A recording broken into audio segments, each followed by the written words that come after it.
Welcome to End of Life Conversations, our weekly wonderings, digest, what have you. This week, I think Ana Luisa came to us with something pretty potent, juicy, and pertinent. So why don't you take it away, Ana Luisa? Yes. So I found an article this past weekend about a woman who was convicted of killing her mother in Colorado. The headline said Colorado woman pleads guilty to manslaughter in mother's assisted suicide. And it, ar- it arrested me because we do have medical aid in dying in this in this state, and she didn't use it. Mm, And so I sent the article to my friends here, and we were talking about it because again, there's nothing wrong in ending your life. There's a movement to support people who are suffering either through terminal illnesses and, like in Canada, through depression. mhm. So I'm curious to talk about how did this woman end up having to pay these $25,000 to medical aid, dying charity, and complete 80 hours of community service? And beyond Because 2 years probation. yeah. Yeah. Well, How did Yeah. she get tried for this in a place where we consider this acceptable, the end mhm. of life? So, let's talk about it. Yeah. Let's talk Well, about and it. we've also interviewed, one of our Mhm. podcasts a while back was with a woman who, went down to visit her mom in Georgia, was it, or Tennessee? Uh, Tennessee, yeah, I think Tennessee, I Tennessee. think, yeah, and she, the doctor's orders there were for more morphine, and nobody was giving it to her mom, and so she gave her mom the dose that was called Allotted. for. Yep. Yeah, and her mom died. And then, Mhm. some person in the hospice that she was in at the time, she thinks I don't think there was any proof who did it, but somebody turned her in for murder, and the Mhm. police and she didn't even know until months later. She heard I Yeah. that remember that story. yeah, Mhm. that she was, wanted for murder, Accused. Yep. yeah, right? Yeah. But Yeah. she in her case, she had the wherewithal, the financial and the time and whatever, and the intelligence that she fought it and she got off. She was exonerated eventually, but Yeah. one of the things we talked about in that case was how different that can be for people who don't have those kind of resources, right? And this Mhm. may be better more of a this kind of case might be more like that. Maybe this person, if they'd had a lot of Mhm. money and resources might have been able to fight this and win. But I think it does come back to this question of do we honor people's agency at the end of life, and do Right. we allow them to make these choices? And there's so many different ways that one can end one's life. Um, and so, But yeah, in this case, we don't know if the agency was actually taken away or if there was right, foul play. So, yeah, I'm gonna settle into the spot that uh she is not innocent in this. mhm, I believe that she probably should have been reprimanded more because there was no conversation with anybody who could tell us mom really wanted to die, mm, and, she just decided for herself. So, well, yeah, I think that it's so important for us not to keep these things to ourselves. If you wanna use medical aid in dying or commit suicide or what's it? Not commit suicide, it's End to your own end life. one's own life. yeah, Mhm. Whatever it yeah. Take is, take your life, yeah, take your life. Whatever it is, I think you have to be very judicious about who you tell, how you tell it, and hmm state your reasons because it's not things don't happen just kind of it's secretive. This felt very secretive to me. hmm Right. hmm There's a lot of speculation, right? Even the article Mhm. talks a lot right, about, what are the unclear things and what are the Mhm. motivations and things like that. Um, but I think there's some really like concrete pieces to this that we can talk about in the realm of, you know, assisted suicide, Mhm. medical aid in dying, things like that. Like you said, there's the question that there was will and inheritance money hmm involved, and yeah, that complicates things. Mhm. I think I read that there were there were text exchanges mm, planning this, but that the evidence presented, as I understand it, was that the mother had requested this assistance. Mhm. mm, Mhm. Mhm. and then it was handled internally with a couple family members in Mhm. sourcing the means to end her mother's life. Mhm. Mhm. Um, and then there was a piece right at the end where, like, like, character testimonies, of the assisted living where the mother lived said that she was suffering. Mm. Mhm. There was a high level of suffering, and it was unclear in the article. I'm just gonna refer to it for a second here. Uh, Neighbors who lived in Millsy Roller's independent living facility also attended Friday's hearing. They told this news agency they were happy with the outcome and saw how much Millsy was suffering. Mm. Mm. Mhm. Yeah. That's sort of an unclear statement about whether they're happy with the court result Right. or the result that she That was released Millsie's from her yes, suffering. yes. Exactly, yeah. But like you're saying, Ana Luisa, there part of the issue is that they didn't seem to go through the the The proper channels channels. available Yeah. Mhm. for medical aid in dying. I think it raises questions about, um, what is a terminal diagnosis? Mhm. Mhm. You Yeah. know, if you're aware that your state has these, maybe you're not even aware, Yeah. Right. but if you are aware, you know, do you make a prejudgment that mom's not terminal, Mm. and so they're Yeah. not gonna give it to us? Yeah. And do you get more at Yeah. risk if you don't go through the proper channels? These are all just like, questions that come up for me that make this a muddy thing, and we're in such a new Mhm. realm of Yeah. this being an acceptable thing, and it's not available in all states, and so, Right. Yeah, around the world. yes. Yeah. So scattering those seeds, you you Ah, 2 who have, uh, lots and lots of experience talking with people about this, yeah. and Ana Luisa, you're being in a place where this is part of, part of the legal avenues. I turn the floor over to Yeah. you. Well, you know what? I really appreciate all these, kind of comments about it's a very big orb that we're all having to look at, right?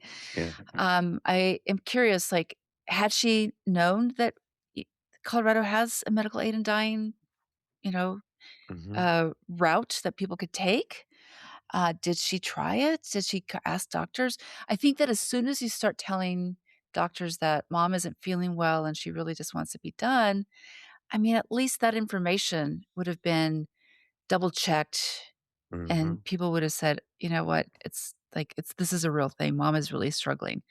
So, uh, yeah, are we Mhm. not curious enough? I don't know. It's also kind of crazy, right? You don't want to Google how can I kill my mom in the state of Colorado because you don't know what aspect of that is being carried off to Sure. some, Yeah. nefarious reaches. So I both understand the potential for having made this big snafu, and Mhm. also I'm a little disappointed that this person may not have taken the time to research this a little bit better. Yeah, Mhm. yeah, and it does raise the question for all of us really, and our listeners, um, how much do we understand about what's legal in our jurisdictions or That's what's right. available to us? And one of the things that's an issue in the country is that it may not be legal in your part of the country, but a lot of them you can like Oregon and Colorado, at least, you can move there and be a citizen overnight, Right. Right. and there are organizations available to help with all that, but people probably don't know that, right? Right. And so, part of the big issue here is just education, letting people know and finding a way to make sure people understand what's available or what's available not just in their jurisdiction, but what's available around the country. And then the other piece of that is affordability. People, Right. only somebody with enough wealth is going to be able to travel to another state and book a place to be, and Right. pay for the prescription and all that. And then the third thing that occurred to me is that, and I've seen this, is that um, many medical organizations that your doctor might be a part of are based on a religious, or owned by a religious Mm. Right. organization that refuses to do that. So you might Right. run into any one of those Right. issues. Or Uh, the assisted living homes actually Oh, also are yeah, very, uh, pretty staunch about people aren't gonna be doing this in our place. right. That's true I too. just wanna clarify one piece, Wakil. If you are interested in medical aid and dying in Colorado specifically, you have Hmm. to live here for 6 months prior to Oh, being okay. able to access that All right. as an Maybe it was avenue. Oregon then. I think Oregon was the one maybe who said you can come and join You can in. just come, right, yeah. Yeah, and be Colorado the. is not the same way, so Okay, you would have okay. to be here 6 months. Oh, And okay. again, this is just exemplifies how every single county, state Yeah. It's aspect, it is going to be very different, and it behooves everybody to really research it or ask questions. I mean, the death and dying industrial complex does have people who will share information with you. Like, yes, very they'll much be so. like, "Yes, we can do this," or "No, we absolutely cannot." But yeah. there's Yeah, most websites, of the time. there's all kinds of stuff that you can tap into. Yeah. I know And I've back in the also day when this was first being talked about, people were saying, "Well, just go to Sweden." Right. Or right, right, Switzerland or right. whatever, which again, Yeah. is They've not a got Switzerland, the very yep. death practical solution for most th people. Right. they've got the death pods, Right, whatever. yeah. And as we're talking about this, I also you touched on it a little bit earlier, one of you, that, the like, asking somebody that can also be really scary. Mhm, If we don't have the language, and if you Mhm. don't know how welcome that conversation is, Right. like, the fear of saying to a doctor, "I think mom's ready to be done," especially Mhm. in the way that the medical system is so obsessed with the preservation of life. yeah, Mhm. The fear of Mhm. like, "Oh, they're just gonna say, 'No, we're gonna do all these things Right. to try and extend life regardless of quality of life.'" Yeah. yeah, yeah, I wonder And if that's and something you am can I gonna add get am I gonna get come arrested. under fire? Right. Are they gonna call the cops on me because I say my mom wants to die? Right. mhm, yeah, Well, and this is, you know, a part that we may not wanna think about, because it's a value system for yourself, but does that go into your advanced care directive? So mhm, that there will never be a doubt that, in my directive, I say if I'm suffering in these ways, either terminal illness, pain, or mental suffering from whatever, I will want to, I am open to the use of medical aid in dying mhm, and, alleviate any of the pressures uh, of criminality for any of my family Hmm. members or where I'm right, staying, right? I'm sure people don't think about it that far in advance. I know that when I talk to my children about this, I have both an ethical and a theological reason why I wouldn't choose medical aid in dying, Hmm. but I would use, the stopping of eating and drinking. So, mhm, Mhm. my kids know that if I get to that point, I always tell my daughter, "If I forget to ask to eat, just don't feed me." Right. right, That's a good way to draw that line. yeah, That's that Right. really really, is. really clear. If I can't remember that I need to eat, Yeah. it's don't Yeah. don't remind me, Well, please. and, she's always 'cause, there are times when I'm talking to her and we talk about, if I get dementia or Alzheimer's, Mhm. that, she's welcome to leave me in the woods hiking, and I probably will go back to the earth in a very Find your natural way way. home. But she's like, "I don't wanna get, charged with your murder or elder Mhm, abuse."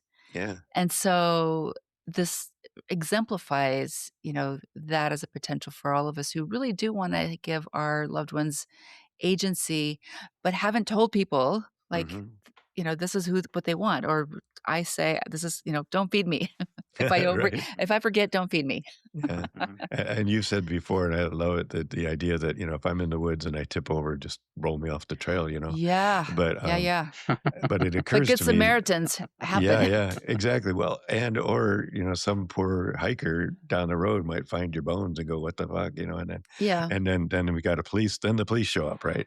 right, So, and then yeah, so that's, as much as I love that idea, I do right, think you'd have to be very specific to say in your advanced care directive, "This is what I wanna have happen." right. Let Mhm. me leave me in the woods, and that's my Yes. choice, and, I wonder if we but could it do that, actually. I wonder if that would be a thing. Although, my daughter would be looking for me and, like, Yeah, there would be all these kind of like, uh, I was gonna say shoots and ladders. Logistical Right. You challenges. know, like, Yeah. "Mom's here, but, Yeah. oh, here she's coming back."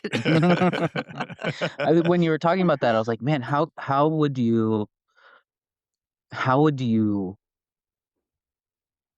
mark your body or Right, carry something that right, Mhm. said, 'This was my choice, there's no right, foul play'?" right, Yeah. Do you get Yeah. like a medical grade implant that even if all they find is your bones, there's a little plaque that you've Says had implanted in your arm that says, "I chose this, it's okay." yeah. Well, yeah. I think, again, this is really hard because people don't generally have those and or professionals don't look for them. Yeah. Mhm. So, what does it mean? I get an advanced care directive plan, I sign it, and it's notarized, and it's not decimated, it's given out to Dispersed? disperse to all the people who it would potentially affect, Mhm. right? Yeah. Friends and family Mhm, and doctors. mhm. Yeah. Yeah.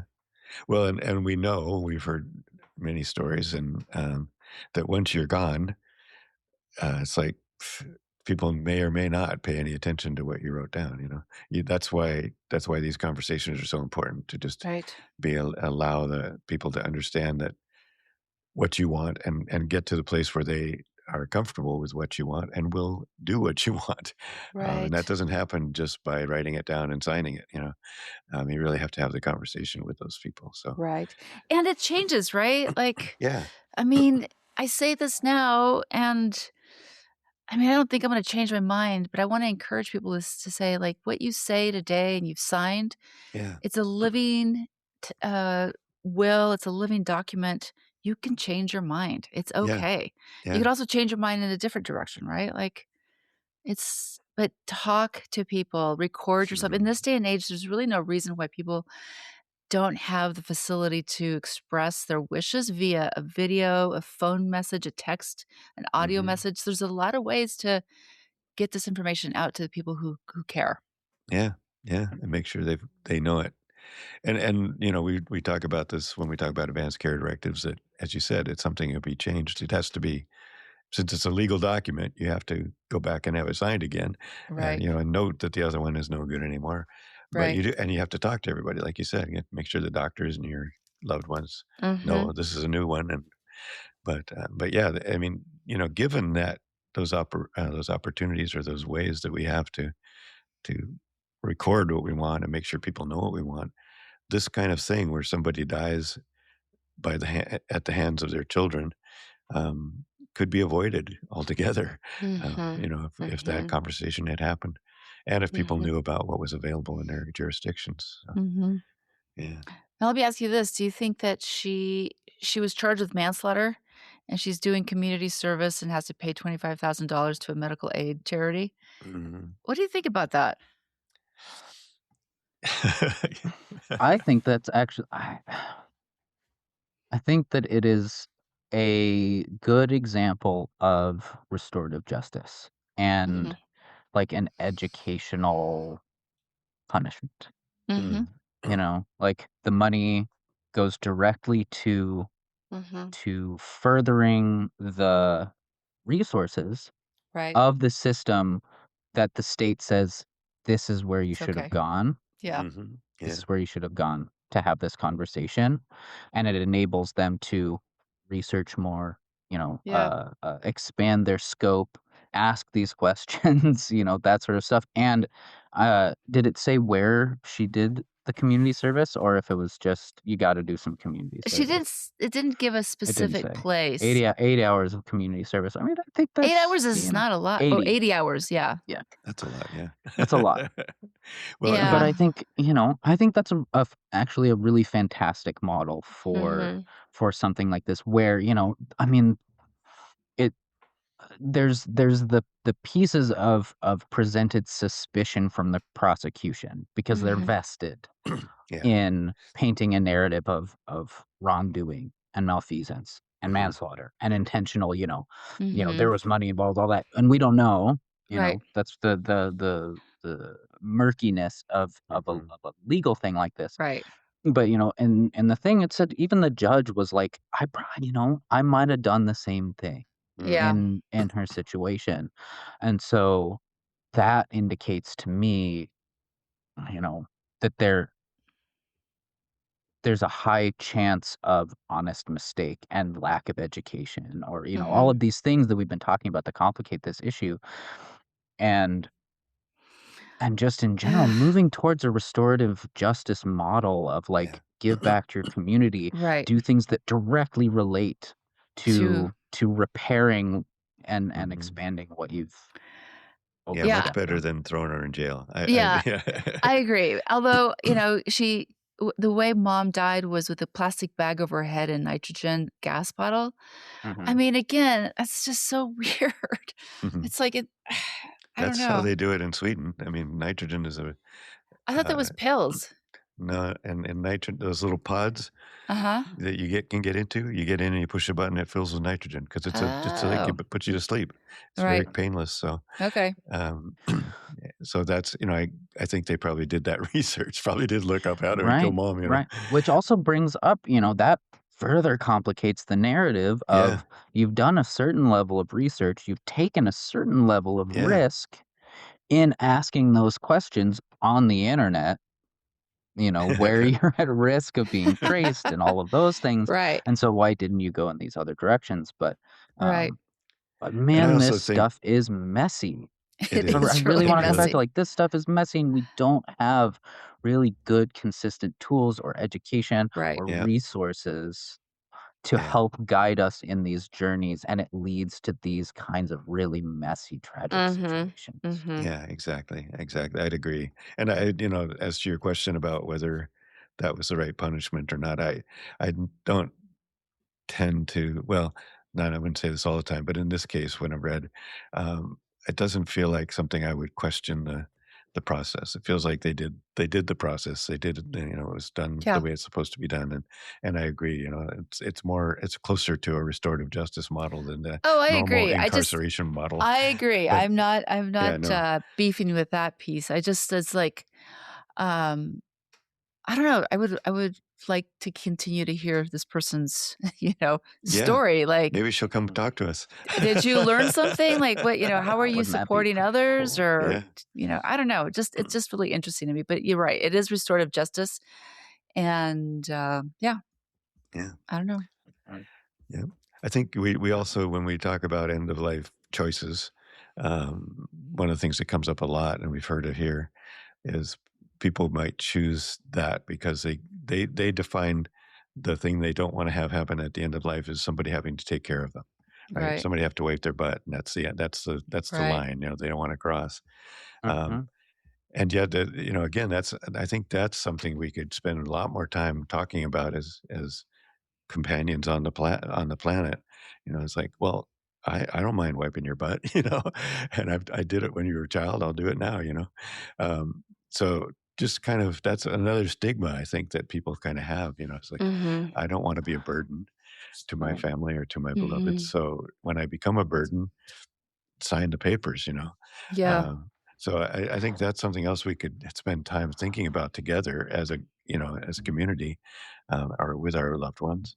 So, really, what is that line that you don't want to cross, and is it legitimate, really? Because we'd be happy to Mhm. wipe your butt. Mhm. So That's Yes and no. It's kinda hard too because, I yeah, just had a friend whose dad passed away last week, and, uh, I don't know that it was over the dignity piece.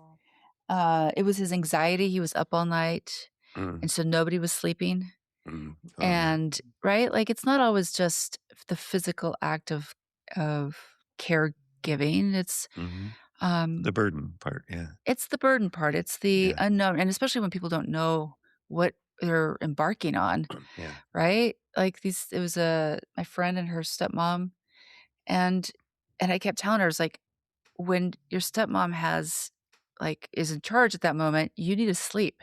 You need mm, to rest. yeah, Because she was like, "Oh, I need to clean the house and I need to do this. We're so behind because the house was filled with detritus from 50 years of living in the same place." hmm, mm, And she wanted to get ahead of that, but I'm like, "You don't need to do that now. mhm, right, You mhm. have to get rest. You have to pretend he's a baby and you rest when he rests because you don't know what the end will be. You'll be up for 24 hours with an anxious person or whatever. So Mhm. I think at some point we need to talk about what it could look like. And there's, again, a spectrum of what it looks like at the end of life. Mhm. And not having this information makes people make choices on both sides. Like, I don't want my kids to take care of me, and also it'll be easy, or it'll be too hard, or I don't know what's going on and such. So, yeah, Yeah. Yeah, it's yeah, I think hard. and the there is that complex dynamic of of allowing ourselves to be more vulnerable Mm. and also honoring a person's lines. Mhm. Like, if the loss of ability to care for one's own hygiene is a really hard line, we can't force we can have conversations and encourage people maybe Mhm. to be okay with that, but I don't even know if that's an appropriate course of action to Mhm. try and pressure somebody Mm. Mhm. into into a level of vulnerability that they're really not okay with. And if Mhm. that's their line, to just say, I get that. That Mhm. that makes a lot Right. of sense that once you can't care for your Right. physical form, you know, Yeah. if I can't remember to eat, Right. But there's a don't force me to that's eat. right. So, There's also the you know, flip just side of let it that, right? So in my Mhm, friend's situation, her dad was adamant that he didn't wanna go into hospice. Like, Mhm. he's got terminal cancer, and he weighs more than the my friend and her stepmom, and Mm. he was becoming incontinent. He was becoming very anxious all night long, waking up very upset and screaming, Uh, and they were trying to figure out meds. These 2 women were alone with him, and I said to her, my friend, "It's just like La Leche League says about breastfeeding. When it's not okay for one participant in this relationship, it's okay to say no more." I was mm. like, "So when it becomes overwhelming for you and your stepmom to continue caregiving, I don't care how much he, like, is upset, you need to get help. You Yeah. right. need to go where you're safe. Somebody's not gonna fall trying to take him to the bathroom Mhm. or not sleeping for days on end." So, it's so Yeah. wildly, there's a lot of places along the spectrum that we all need to be very honest and clear-headed about what we're willing to take on. Yeah, yeah, it takes a real deep sensitivity and compassionate Mhm. listening and paying attention, and the worst thing that can happen, and the worst thing that happens over and over is it just doesn't get talked about at all because it's Right. Right. hard. Like we're saying, there's a lot to it. It's very hard. Mhm. Mhm. And people just instead of dealing with hard, they just say, "Oh, let's just not pay attention to Yeah. it," you W know? Or just keep maybe going. not We'll go just that's right, yeah. Yeah, yeah. keep going as is and It hope that it'll resolve on its own, Right, or yeah, family whatever members that will show means. up, or, Yeah, everybody's right. something, hopeful yeah. that something will help them. I have to just tell you, I am planning my trip that I'm leaving for in a few weeks, and so I joined Trusted House Sitters. I'm gonna see if I can house sit different places, so Uh, for my place, and I just had a conversation this morning with a woman who has 2 dogs, 1 elderly dog, and I asked her, I was like, "What's the hardest thing about taking care of your space?" And she's like, "Oh, it's my 17-year-old dog who is incontinent, and she's up all night trying to go to the bathroom, and then if she soils herself, you need a cleaner." And, we went on and talked, and I said, "I am under-resourced, and I'm not capable of taking care of your elder dog. I appreciate this offer to stay at your house, but, I have a very large caregiving uh, bundle here in my personal home that I was looking forward to just, like, having ease on this trip that I'm taking, so I'm unable to do this." And she was great. She was like, "Thank you so much for being honest." She's like, yeah, "Because" and that's the same thing we need to bring into our loved ones as they're aging, like, be very aware of where you're at and how much yeah, resource you have personally to be able to give to others. And sometimes it's really easy for me. I don't mind, but I need a lot of rest these days, and mhm, yeah, it's you gotta be I think the question we always ask people, "How do you resource yourself?" is really legitimate yeah, in all this package of end of life. yeah, absolutely. Yeah, and that's true even if you're not talking about end of life, right? Just like you True. said, caring for the day-to-day life when you're raising kids or you're Right. working or you're just trying to, get enough money to buy dinner, I mean, Right. There are different levels. all of Mhm. those different places are places where we have to pay close attention and be willing to look at the hard stuff and talk about it and deal with it. Mm-hmm. Mm-hmm. Yeah. Yeah. Well, that's been a fun conversation. As Yeah. usual. As As usual. usual. Yeah. Yeah. Yeah. I think it brought up one that we might think about another time is to talk more about what does it look like when somebody's dying? Yeah, let's do Because that because I think it's important. yeah, because I think it would help people. And I've Mhm. seen some good talks about that. So we could riff off of theirs or we could make up our own or whatever.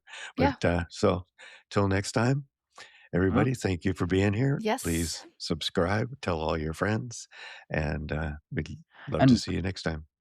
we'll put the interview Article. with the Oh. the article and the conversation that we had, with the lady who came under fire Yeah. Oh, for yeah. her Yeah. morphine thing. We'll put that episode Perfect. in the show Yep. notes too. Yeah. Yeah. Yes. Perfect. All right. Lovely. Adios. Adios. Adios. Grief and loss, conversations about the end of life. Thank you for joining us today. Thank you to Charles Heaston, the composer of the original music you are listening to now. And of course, thanks to you, our audience, and all of our amazing guests. Please come back next week for another great episode. Share this with your friends, family, and community. We hope you will subscribe and follow us on YouTube, Facebook, Instagram, Blue Sky, and Substack. Each guest's additional information will be found in the podcast notes. And of course, if you have a good end-of-life story to share, please reach out. We are always eager to hear from you.